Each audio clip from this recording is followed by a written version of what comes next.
Trawl just rolled her eyes so hard at Maila Baker during a live interview that the whole internet is in shambles. And it was the perfect setup for the massive diss track she just dropped. We're talking about lyrics that literally accuse Maila of leaving Kylie's room to go straight to her boyfriend's, a friendship destroyed over Malachi Barton, and a press tour that has become so toxic that Maila is reportedly getting more death threats than birthday wishes. The Descendants drama just hit a whole new level of messy, and if you think the Olivia Rodrigo and Sabrina Carpenter saga was bad, you haven't seen anything yet.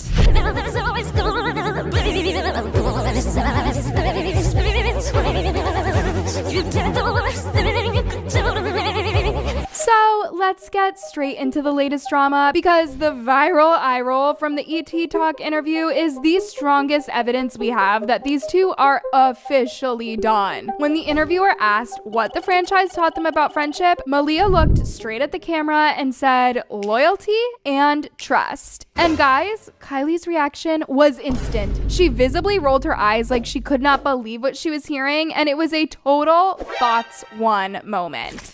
I think it's taught me a lot about loyalty and trust and being able to value honesty and truth within a lot of situations, and being able to be that transparent with one another, I think, is something that Red and Chloe face a lot within this movie. And throughout the whole course of the Descendants franchises, friendship is one of the key integral parts of these stories. And just days later, Kylie released her new album, Valley Girl Problems, with a track called Space Between that's basically a 3-minute diary about how Maila allegedly betrayed her. The lyrics in Space Between are honestly some of the messiest I have ever heard. Kylie sings, 4 years of friendship, that's crazy, had me crying on your shoulder at the Holiday Inn, and you're leaving my room to go straight to his. Fans are losing it because they've connected the Holiday Inn line directly to the 2025 Worlds Collide tour, where Kylie and Malachi Barton were supposedly dating. Imagine your best friend sitting there comforting you while you're crying over a guy, and then she walks out the door and goes straight to his room. That is a level of betrayal that you just cannot even make up. One of you commented, I don't know, I feel like she should have just wrote a book rather than an album. She's not even being poetic or metaphorical. But honestly, when it is this messy, do you even need to be poetic? She's telling the world exactly what happened, and she is not pulling any punches. And guys, the timeline is actually insane. People on Reddit have been doing the math, and they're pointing out that Malia's first public photo with Malachi was allegedly just 3 days after Kylie and Malachi's last kiss mentioned in the lyrics. It's that boy-sized space that Kylie keeps singing about. Another person defended her though, saying, so it's okay if certain artists release full-on albums about their breakup, like Olivia and Tate, but Kylie writes about her best friend breakup and she went too far? It's a fair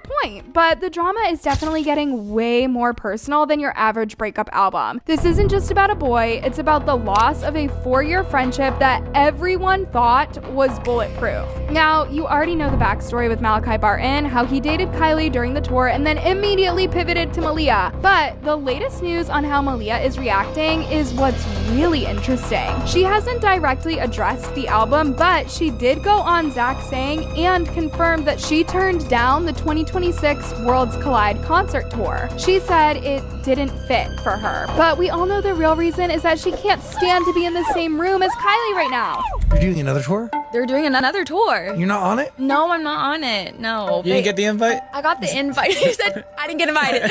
They didn't like me the last one. No, I did. It was just, I didn't feel like it didn't fit. I never wanted to be like a pop star or a singer. And I feel very grateful that this life has like led me to those opportunities to even experience what that would be like for a millisecond. But I was like, wait, remember, you really like sets. Do you want to be on a set instead? But I'm really excited to cheer on because they worked so incredibly hard on these things, and you have a new appreciation, right? Oh, absolutely. Can you imagine the awkwardness on that tour bus? She even refused to do the scuba trend with the rest of the cast, which fans are calling... She's trying to stay above the drama, but the drama is literally following her everywhere she goes. I could hit the scuba to that. Oh, God. Good dance move. What's one trend that you refuse to participate in? I haven't gotten the scuba. Oh, I haven't gotten that. Yes, the scuba one. Have you gotten that? I have. There's a video of me and Alex right now going around of us doing it the other day. Really? Wait, that wasn't targeted, I swear. No, it definitely I'm like, was. by the way, I'm never and will never. That's crazy. I think it's silly. But the most disturbing part of this whole situation is the fan backlash. The toxicity has reached a level that is actually scary. One viral clip pointed out that on Malia's recent birthday, she was getting flooded with death threats from Kylie's fans instead of actual birthday wishes. Imagine sending death threats to a girl to the point where you watch her own self-destruction. That's what I feel like is happening to Malia Baker. And maybe self-destruction is a strong word, but just imagine breaking somebody's self-esteem so badly that they just start to break down, literally, like Hannah Grande 2.0. Now, it's one thing to pick a side in a Disney feud, but it's another thing to threaten someone's life over a boy that they barely dated. One of you said, what's not making any sense to me is that Malachi is not affected at all. More hate is on the girls, and that is the real tea. Former best friends are being torn apart by the internet. It's the same old story that we see with every Disney love triangle, from Miley and Selena to Olivia and Sabrina.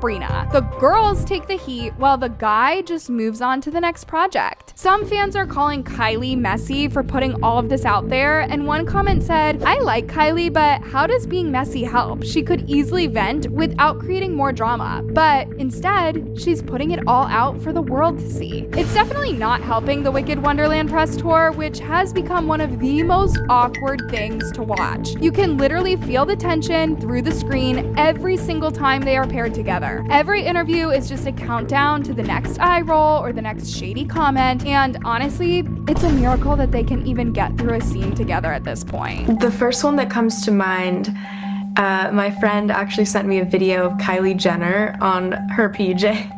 Iconic. And she has Stormy sitting next to her daughter, and they're singing red, red, red, and she posted it on her story. So not a real life moment. If I actually saw Kylie and Stormy in real life, I would literally die.